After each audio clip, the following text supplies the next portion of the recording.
الحمد لله رب العالمين والعاقبة للمتقين والصلاة والسلام على سيد الأنبياء والمرسلين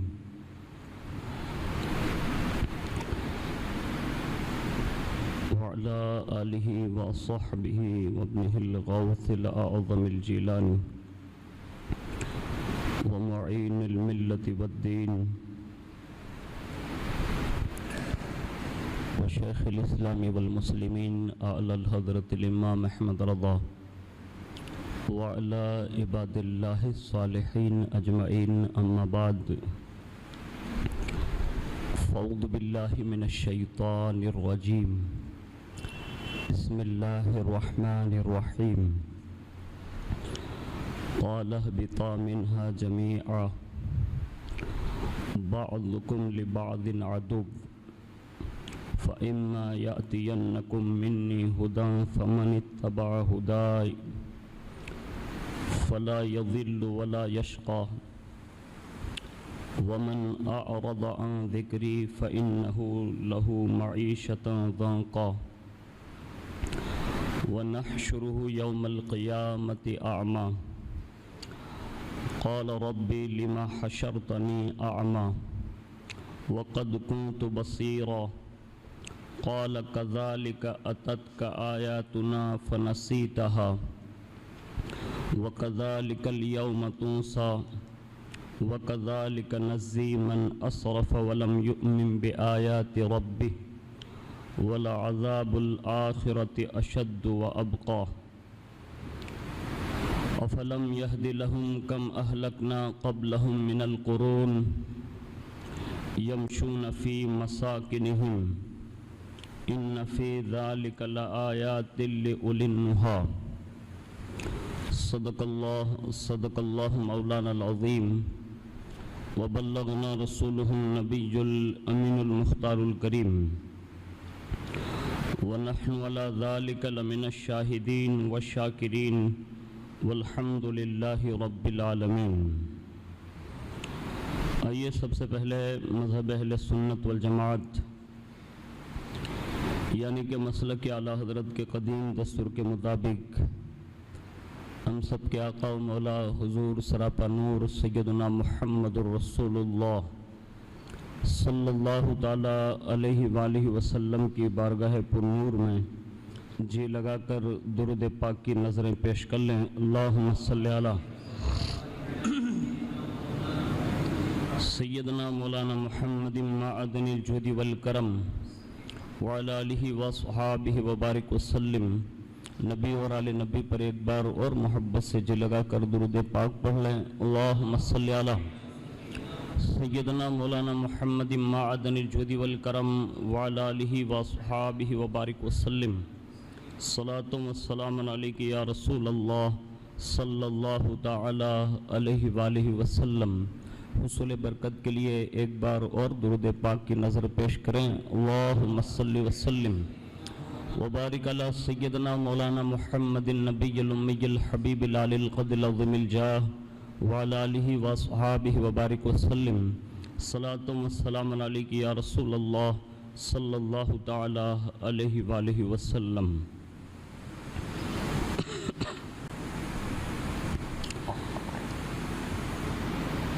کجا اور کجا مدحت اعلیٰ حضرت،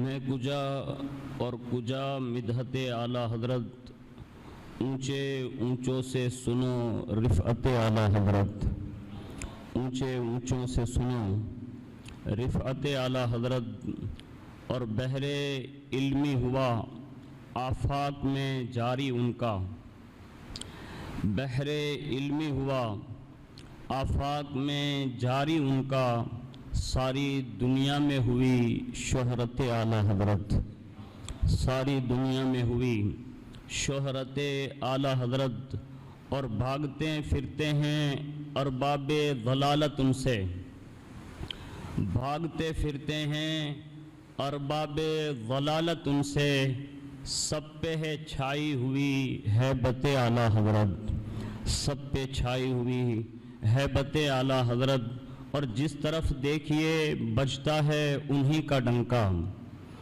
جس طرف دیکھیے بجتا ہے انہی کا ڈنکا، واہ کیا شان ہے کیا شوکت اعلیٰ حضرت، واہ کیا شان ہے کیا شوکت اعلیٰ حضرت، اس مریض غم ہجراں کو اسی دم ہو شفا، اس مریض غم ہجراں کو اسی دم ہو شفا، دیکھ پائے جو کبھی صورت اعلیٰ حضرت، دیکھ پائے جو کبھی صورت اعلیٰ حضرت، اور مانگ جو کچھ کہ تیری خواہش دل ہو عرفاں، مانگ جو کچھ کہ تیری خواہش دل ہو عرفاں، ہاں جھڑکنے کی نہیں عادت اعلیٰ حضرت، ہاں جھڑکنے کی نہیں عادت اعلیٰ حضرت۔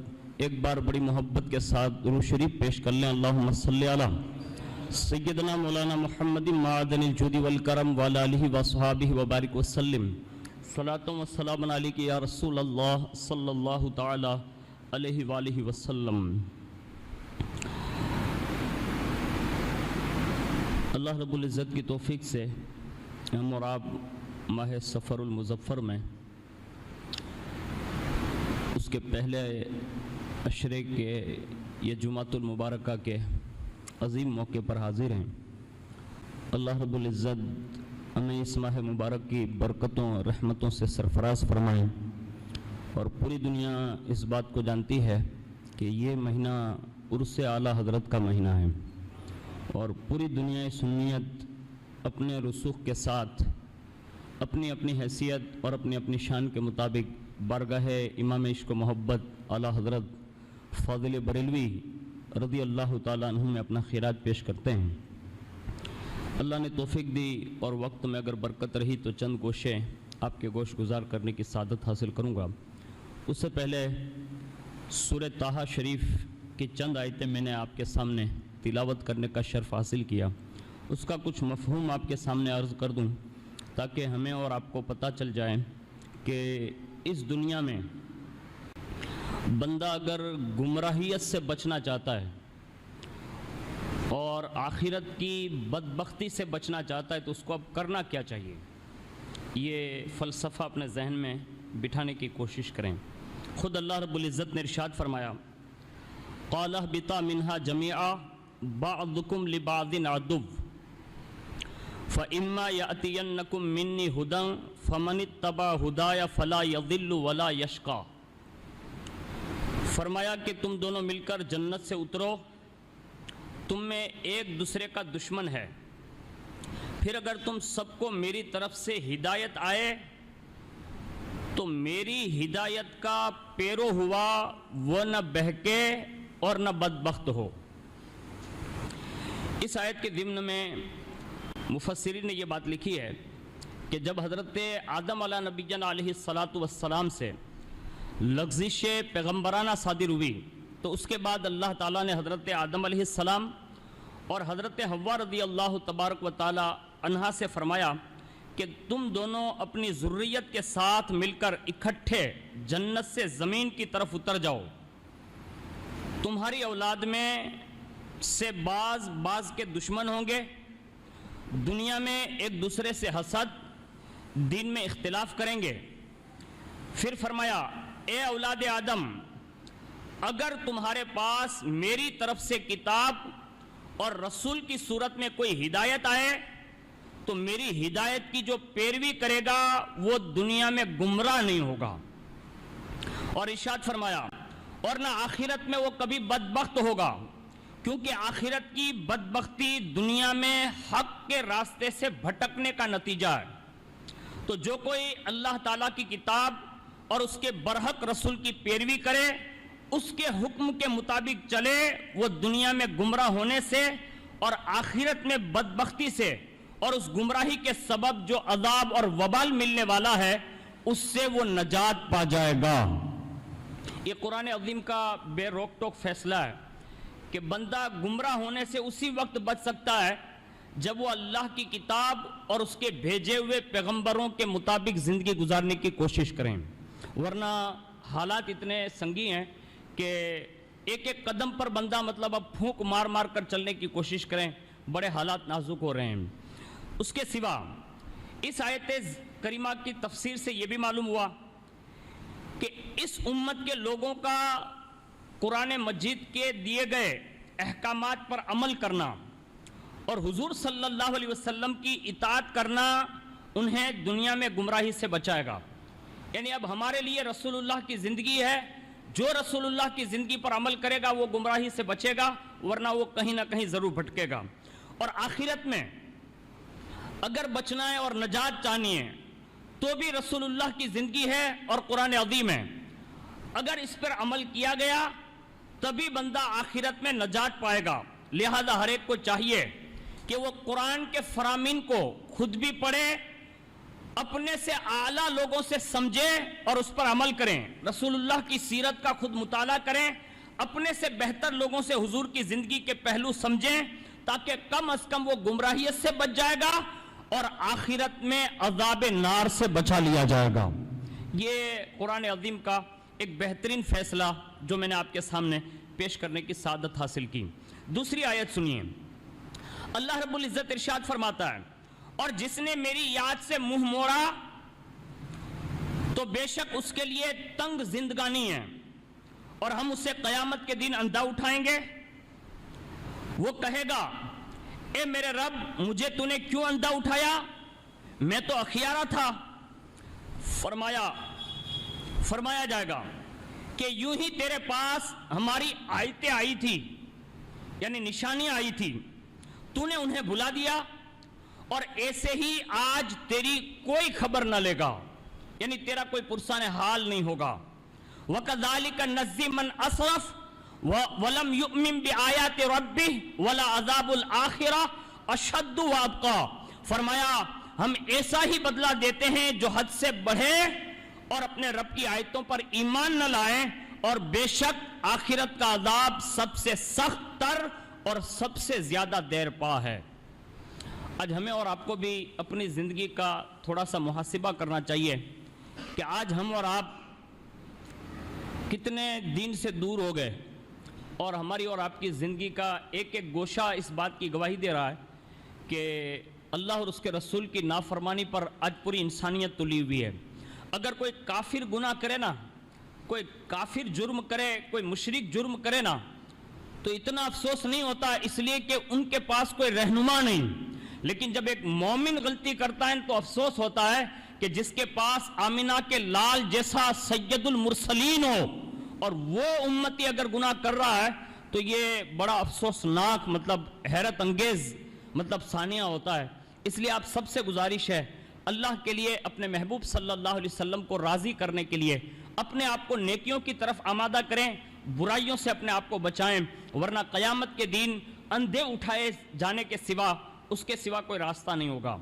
اب میں جو آپ کو چند نکتے جو اس آیت میں وہ آپ کے سامنے عرض کر دوں کہ جس میں یہ فرمایا گیا کہ بندے کو اندھا اٹھایا جائے گا قیامت کے دن، اور یہ بات کنفرم ہے کیونکہ قرآن میں صراحت ہے کہ اندھا اٹھایا جائے گا۔ پھر وہ بندہ پوچھے گا بھی کہ میں دنیا میں تو دیکھتا تھا، آخر مجھے ایسا کیوں کیا گیا، تو اس کا جواب بھی دیا گیا۔ لیکن اس سے پہلے ایک بات ارشاد فرمائی کہ ہم تمہاری زندگانی تنگ کر دیں گے، اور وہ کیسے ہوتی ہے، تو اس کے 4 یا 5 آپشن مفسرین نے ارشاد فرمائے۔ دنیا میں زندگی تنگ ہے، اس سے مراد کیا ہے؟ اس سے مراد یہ ہے کہ دنیا کی تنگ زندگی یہ ہے کہ بندہ ہدایت کی پیروی نہیں کر سکے گا، یعنی صحیح راستے پر وہ چل ہی نہیں سکے گا، یہ کنفرم ہے، یہ اس کی زندگی کا تنگ ہونے کا ایک مقصد یہ بھی ہے۔ اب آپ خود اندازہ لگائیں کہ آج ہماری اکثریت سوائے جمعہ کے اور سوائے عیدوں کے نہیں پڑھتی، اس کا مطلب یہ ہوا کہ وہ صحیح راستے پر ہے نہیں، یہ ان کی زندگی کا تنگی کا حصہ ہے۔ پھر فرمایا برے عمل، حرام کاموں میں اکثریت ملوث ہو جائے گی، یہ بھی زندگی کا تنگ ہونا مراد ہے۔ اس سے پتہ یہ چل رہا ہے کہ قرآن نے جو زندگی تنگ کرنے کا مسئلہ ارشاد فرمایا نا، اس سے مراد یہی ہے کہ لوگ اکثر برے افعال میں مبتلا ہو جائیں گے، حرام کاموں میں مبتلا ہو جائیں گے۔ آج آپ خود ہی پوری سوسائٹی کا محاسبہ کر سکتے ہیں۔ دوسرا سنیے، قناعت سے بندہ محروم کر دیا جائے گا، لالچ میں بندہ گرفتار کر دیا جائے گا، مال اسباب کی کثرت ہونے کے باوجود بھی اس کے دل کو فراخی اور سکون، اطمینان اور قرار میسر نہیں ہوگا، یعنی سکون چھین لیا جائے گا۔ پھر فرمایا دل ہر چیز کی طلب میں اور حرص کے غموں میں وہ آوارہ ہوگا کہ یہ نہیں ہے، وہ نہیں ہے، وہ نہیں ہے، یہ نہیں ہے۔ ہر چیز کو حاصل کرنے کے لیے وہ لالچی کتے کی طرح مطلب دوڑ اور پھر رہا ہوگا۔ اور فرمایا حال تاریک اور وقت خراب کر دے گا، اور توکل کرنے والے مومن کے طرح اس کو سکون اور فراغ حاصل نہیں ہوگا، جیسے حیات طیبہ یعنی پاکیزہ زندگی میں جو ملتا ہے نا، ایسا اسے اپنی زندگی میں کبھی میسر نہیں ہوگا۔ اب دیکھ لیجئے، آپ کسی کو بھی اٹھا کر دیکھ لیجئے، جس طبقے کے بندے کو آپ دیکھیں نا، وہ سب سے زیادہ لالچی بنا ہوا ہے۔ ہر بندے کا دل لالچی ہے، اور اتنا حریص ہے کہ اللہ کی پناہ مانگنی چاہیے۔ یہ ایک زندگانی کے تنگ ہونے کا مطلب ایک نقطہ ہے آج جو ہمارے اور آپ کے دلوں پر یہ مسلط کر دی گئی ہے۔ دوسرا، تنگ زندگانی سے مراد یہ ہے کہ قبر میں تنگی کر دی جائے گی، یعنی قبر جو ہے وہ مطلب اسے دبوچے گی۔ اور اس کے بارے میں فرمایا قبر کی تنگی، یہ زندگی یہ ہے کہ قبر میں اسے عذاب دیا جائے گا۔ اور حضرت عبداللہ ابن عباس نے فرمایا یہ آیت اسود ابن عبد العزہ مخزومی کے حق میں نازل ہوئی، اور قبر کی تنگ زندگانی سے مراد قبر کا اس سختی سے اسے دبانا کہ ادھر کی پسلیاں ادھر اور ادھر کی پسلیاں ادھر، یعنی جیسے یہ انگلیاں ہم ڈالتے ہیں نا، بس ایسے پسلیاں کر دی جائے گی، ایسا اس کو عذاب دیا جائے گا۔ یہ اس کے بارے میں نازل ہوئی۔ اور اس کے سوا حضرت ابو ہریرہ رضی اللہ تعالیٰ عنہ سے روایت ہے کہ حضور صلی اللہ علیہ وسلم نے فرمایا کیا تم جانتے ہو کہ معیشت زنک کا کیا مطلب ہے؟ تو فرمایا صحابہ اکرام نے عرض کی کہ اللہ اور اس کا رسول بہتر جانتے ہیں۔ آپ صلی اللہ علیہ وسلم نے ارشاد فرمایا اس سے مراد یعنی معیشت زنک سے مراد یہ قبر میں کافر کا عذاب ہے۔ اس ذات کی قسم جس کے قبضے قدرت میں میری جان ہے، کافر پر 99 تنے مسلط کیے جائیں گے۔ کیا تم جانتے ہو کہ تنین کیا ہے؟ تو وہ 99 سانپ ہے، ہر سانپ کے 60 پھن ہیں، اور وہ اس کے جسم میں پھونکے ماریں گے اور قیامت تک اسے ڈستے بھی رہیں گے اور اسے نوچتے بھی رہیں گے۔ اس سے مراد ایک قبر کی تنگی بھی جو زندگانی سے تنگ مراد ہے۔ تیسری بات ارشاد فرمائی آخرت میں تنگ زندگی کر دی جائے گی۔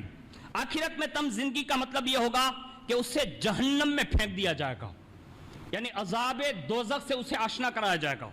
اور پھر فرمایا جہاں صرف تھوہر، کھولتا پانی، جہنمیوں کا خون اور ان کے پیپ وہاں کھانے اور پینے کو دیے جائیں گے، اس کے سوا جہنم کا کوئی خوراک نہیں ہوگا۔ اس لیے ہمیں اور آپ کو اس معاملے میں بھی غور و فکر کرنا چاہیے۔ چوتھی بات ارشاد فرمائی دین میں زندگی کا کم ہو جانا، اس سے مراد کیا ہے؟ یعنی دین میں تنگ زندگی یہ ہے کہ نیکی کی راہ تنگ ہو جائیں، یعنی آپ نیکی کرنا چاہیں پھر بھی کر نہ سکیں۔ اور فرمایا آدمی حرام کام کرنے میں یعنی کمانے میں اتنا مبتلا ہو جائے کہ پھر اسے حلال اور حرام کی تمیز تک محسوس نہ ہو۔ آج ہماری اور آپ کی یہی حالت ہے جو ان بزرگوں نے صدیوں پہلے ارشاد فرمائی۔ خود حضرت ابن عباس فرماتے ہیں کہ بندے کو تھوڑا ملے یا زیادہ، اگر خوف خدا نہیں تو فرمایا اس میں کچھ بلائی نہیں، اور یہ تنگ زندگانی میں سے ایک زندگی ہے۔ پانچویں بار ارشاد فرمائی کہ پانچویں بات زندگی سے تنگ مراد ہونے کا مطلب یہ ہے کہ دنیا، قبر، آخرت اور دین، ان سب میدانوں میں اس کی زندگی جو ہے تنگ کر دی جائے گی۔ آج ہم اور آپ خود ہی اپنا محاسبہ کریں کہ کیا اس آیت کے مطابق اور اس آیت کے مفہوم کے مطابق کیا ہماری زندگی بھی تو کہیں تنگ نہیں کر دی گئی؟ اور یہ مجھے کسی کو چشمہ پہنا کے دکھانے کی ضرورت نہیں ہے، یہ آپ خود اپنی زندگی میں دیکھ سکتے ہیں کہ ہمارے اور آپ کے حالات جو بن رہے ہیں اور جو حالات اور کیفیت سے ہم اور آپ گزر رہے ہیں، کہ ہماری زندگی میں ایک نیکی کا کام شامل کرنے کے لیے کتنی جد و جہد کرنی پڑ رہی ہے، ہم اور آپ سب خود سمجھ سکتے ہیں۔ لیکن میں اس بات پر آپ کو مطمئن کر دوں کہ نہ میرے کہنے سے آپ سدھر سکتے ہیں، نہ کسی مبلغ کی دعوت پر آپ سدھر سکتے ہیں، نہ کسی پیر صاحب کی دعوت پر آپ سدھر سکتے ہیں۔ اللہ جسے توفیق دے گا نا، اللہ اسے نیک بنا دے گا، یہ کنفرم فیصلہ ہے۔ اور میں نے بایزید بستامی علیہ رحمہ کو پڑھا نا، تو انہوں نے فرمایا کہ میں نے 30 سال تک لوگوں کو نیکی کی دعوت دی، امر بالمعروف کیا، نہی عن المنکر کیا، ایک بھی بندہ نہیں سدھرا۔ لوگوں نے پوچھا پھر کیا ہوا؟ کہا میں نے نیکی کا کام تو جاری رکھا، لیکن ایک لحاظ سے میں نے بند کر دیا. کہا وہ لحاظ کیا تھا؟ کہا میرے دل میں یہ بات خیال میں تھی کہ بایزید جس کو کہہ دے گا وہ سدھر جائے گا، لیکن میری یہ کج فہمی تھی بایزید کے کہنے سے کوئی نہیں سدھرتا. میں نے یہ کج فہمی نکال دی اور میں نے دل میں یہ طے کر لیا اللہ جس کو سدھارنا چاہے گا نا وہ بندہ سدھر جائے گا. اس کے بعد فرماتے ہیں کہ میری بغیر دعوت و تبلیغ کے لوگ نیکوکار بننے لگے. اب آپ سے بھی گزارش ہے، صدیاں ہو گئی، سالوں ہو گئے آپ کے بیچ میں ہوں، میرے کہنے سے کوئی نہیں سدھرتا. یہ اگر میری خامہ خیالی ہے تو مجھے اپنی اصلاح کر لینی چاہیے، اور آپ کو اپنی اصلاح یوں کرنی چاہیے کہ اللہ آپ کو کہیں توفیق آپ کی چھین تو نہیں رہا. آپ نیک نہیں ہیں، آپ نمازی نہیں ہیں، اچھے کام نہیں کر رہے ہیں اور برائیوں میں ملوث ہیں، کہیں ایسے تو نہیں کہ یہ 5 اسٹیپ جو زندگانی کے تنگ کے واقعات میں نے بیان کیے کہیں اس میں تمہارا حصہ تو نہیں ہو رہا؟ کہیں تمہاری زندگی جو برائیوں کی طرف تمہیں آمادہ کر رہی ہے یہ تمہاری دین اور دنیا کی تباہی کا سبب تو نہیں بن رہا ہے؟ اس کا احساس کرنا چاہیے، ورنہ اللہ جس کو پاکیزہ زندگی دیتا ہے نا تو پھر یوں پیدا کرتا ہے. اس کے دل میں خیالات کیوں پیدا کرتا ہے؟ سنیے، روایت میں یہ بات لکھی ہے، ایک چھوٹا سا بچہ ہے جو اپنی شان ایک مدرسے میں داخلہ لیتا ہے، حسب معمول سبق پڑھ رہا ہے، اور ایک علمی گھرانے میں جس بچے نے جنم لیا وہ مدرسے میں پہلے داخلہ لیتا ہے اور بڑے وقار اور سلیقے کے ساتھ اس مدرسے میں بیٹھا ہوا ہے. اس کے چہرے کی نورانیت یہ بتا رہی تھی کہ یہ کوئی اعلیٰ خاندان سے تعلق رکھتا ہے. یعنی اس شان سے وہ بچہ بیٹھا ہوا ہے، نورانیت اتنی ہے کہ اس کے چہرے سے مطلب نورانی کرنیں پھوٹ رہی ہے، سرمگی چمکتی ہوئی آنکھیں، ذہانت اور فطانت خود ہی اس کی خبر دے رہی تھی. وہ بڑی توجہ کے ساتھ اپنا سبق پڑھ رہا تھا. اتنے میں مدرسے میں ایک دوسرا بچہ داخل ہوا اور اس نے کہا السلام علیکم ورحمۃ اللہ وبرکاتہ یا استادی، یعنی استاد گرامی کو سلام کیا. اس آنے والے بچے نے استاد کے منہ سے جواب نکلنے کے بجائے یوں نکلا، کہا بچے جیتے رہو. کس سے؟ وہ جو بچہ آیا نا اس نے سلام کیا. استاد نے جواب وعلیکم السلام نہیں کہا بلکہ کہا جیتے رہو. جیسے یہ جواب استاد کا سنا نا تو وہ سبق پڑھنے والا نورانی بچہ چونکا اور اس نے ادب کو ملحوظ رکھتے ہوئے کہا یا استاد گرامی سلام کا جواب جیتے رہو نہیں ہوتا، وعلیکم السلام ہوتا ہے. اللہ جس کو پاکیزہ زندگی دیتا ہے نا تو پھر بچپن سے ہی خوش بخت بناتا ہے. وہ اپنے استاذ کو بھی یوں کہتا ہے، کہا حضور سلام کا جواب جیتے رہو نہیں ہوتا، وعلیکم السلام ہوتا ہے. یہ پاکیزہ زندگی ہے جس کے بچپن میں ہی اللہ دین دیتا ہے. اور جیسے استاد نے یہ چھوٹے سے کم سن مبلغ بچے سے جب یہ سنانا تو ناراض نہیں ہوئے بلکہ خیر خواہی کرنے پر خوشی کا اظہار فرمایا اور اپنے اس ہونہار شاگرد کو ڈھیروں دعا سے نوازا. جانتے ہو یہ دین کے معاملے میں بچپن سے اتنا حساس بچہ کون تھا؟ یہ دین و ملت کا مجدد اعظم امام احمد رضا خان فاضل بریلوی تھا. اللہ جس گھر میں پیدا کرتا ہے نا، دین جس کو دینا چاہتا ہے نا تو پھر اس کے گھر میں بچپن سے ہی دین دیتا ہے. آج ہمارے بچے دیکھ لیں، گھر میں آتے ماں باپ کو سلام نہیں کرتے، گالیاں بکتے ہوئے آتے ہیں. ایسا میرے خیال سے اب تو کچھ قومیں ایسی ہے کہ جس کے یہاں کچھ چیزیں جو اسلام میں تھی نا وہ انہوں نے اپنا لی. یہاں تک کہ میں نے کئی غیر مسلموں کو وہ بھی سب کو سلام کرتے ہیں. میں نے کہا ان کو کیسے پتا چل گیا کہ یہ سلام ہے؟ آج ہمارے ہاتھ سے نکل گیا.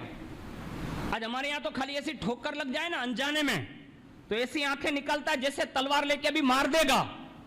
اور غیروں کے اندر یہ سلیقہ آ گیا کہ اگر بھول سے ٹھوکر لگ جائے نا تو وہ لگی آپ کی ٹھوکر ہے لیکن وہ سامنے سے کہتا ہے سوری معاف کرنا. آج ہم بگڑ گئے، آج ہماری زندگانی تنگ کر دی گئی. کاش ہمیں ایسا ہنر مل جاتا. اور ایک بات سن لیجئے جاتے جاتے، بہت ہی اللہ نے رسوخ عطا فرمایا تھا امام احمد رضا فاضل بریلوی کو کہ ایک مرتبہ اپنے پیر صاحب سجادہ سرکار کلاں مارہرہ مقدسہ میں موجود تھے. حضرت سیدنا مہدی حسن میاں رحمۃ اللہ تعالیٰ علیہ فرماتے ہیں کہ میں جب بریلی آتا تو اعلیٰ حضرت خود مجھے کھانا کھلاتے. یعنی یہ اعلیٰ حضرت رضی اللہ تعالیٰ عنہ کی جو پیر کی خانقاہ ہے نا ان کے صاحب سجادہ حضرت مہدی میاں کہتے ہیں، حسن مہدی میاں. کہا میں جب بریلی شریف آتا نا تو مولانا احمد رضا خان خود ہاتھ سے مطلب کھانا کھلاتے, ہاتھ دھلواتے اور بہترین انداز میں میری دعوت کرتے. فرماتے ہیں ایک مرتبہ میں نے سونے کی انگوٹھی پہنی ہوئی تھی, سونے کی, اور جیسی سونے کی انگوٹھی میں نے پہنی ہوئی تھی اور چھلے پہنے ہوئے تھے, حسب دستور جب وہ ہاتھ دھلوانے لگے نا تو وہ انگوٹھیوں پر ان کی نظر پڑ گئی. کس پر؟ جو سونے کی میں نے پہن رکھی تھی. اور ہے کون؟ پیر کا بیٹا ہے, اور وہ سید ہے جس سید کی دھوم پوری کائنات میں مچی ہوئی ہے. یعنی بڑی بڑی خانقاہوں کے جو بڑے بڑے لوگ ہیں نا, جہاں گھٹنا ٹیکتے ہیں اس خانقاہ کو خانقاہ مارے حراب برکاتیہ کہتے ہیں. ان کا شہزادہ ہے اور پیر کا صاحبزادہ ہے.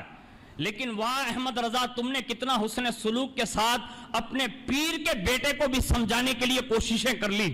فرماتے جیسی میرے اوپر نظر گئی نا تو عرض کرتے کہ حضور انگوٹھی بھی بہت اچھی ہے, چھلے بھی بہت اچھے ہیں, اور آپ تو بڑی سرکار والے لوگ ہیں, احمد رضا کو یہ تحفے میں عطا فرما دیجیے. اصلاح کرنی تھی نا. سونا پہننا کیا ہے بھائی؟